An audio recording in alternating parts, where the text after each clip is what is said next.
Balita naman sa lalawigan, mga kapatid, itinanggi ni Dumaguete City Mayor Felipe Remolyo ang akusasyong hinarang nito ang ginanap na prayer rally na dinaluhan ni dating Pangulong Rodrigo Duterte at ng kanyang supporters. Ayon kay Remolyo, May 7 nang aprubahan nila ang nasabing prayer rally.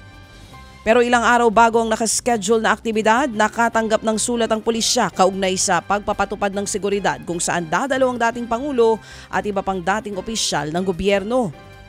Dito na nga nagduda si Remolyo, anya hindi na raw ito isang prayer rally. Kinumpirma rin ng opisyal na nasibak din sa pwesto ang aplikanteng nagsumite ng permit dahilan upang hindi na maging epektibo ang inaprubahang pagtitipon. Nang humingi ng panibagong permit ang lungsod, dito na tumanggi ang grupo. Nagpasalamat naman ang alkalde na naging mapayapa ang ginanap na demonstrasyon sa nasabing lungsod. Walang awa namang pinagbabaril ang isang binatilyo ng riding in tandem sa Cebu City. Nakunan pang naliligo sa sarili nitong dugo habang nakasubsob ang biktima sa kanyang e-bike na kinilalang si Jemar Cañete. Tadtad ng balang katawan ni Cañete. Base sa investigasyon, pinagbabaril ng riding in tandem ang biktima habang sakay ng e-bike kasamang 2 pang pasahero. Ligtas ang 2 iba pang kasama ng biktima.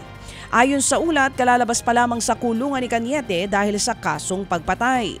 Posible namang may kinalaman sa droga ang nangyaring pamamaril. Mayroon ng 2 persons of interest ang mga otoridad. Sa Cebu pa rin, mga kapatid, patay ang isang pulis matapos mabangga ang nakaparadang truck sa bayan ng Sibonga. Kinilalang namatay na biktima na si Police Patrolman John Anthony Quintao ng Shaton, Negros Oriental. Ayon sa pulisya, walang nakitang early warning device ang nasabing truck bago mangyaring aksidente. Sinubukan pang isugod sa ospital si Quintao pero idineklara rin itong dead on arrival. Hawak na ng pulisya ang driver ng nabanggang truck. Ted Filon at DJ Chacha ngayon nasa Radyo 5 92.3 News FM Monday to Friday 6 to 10 a.m.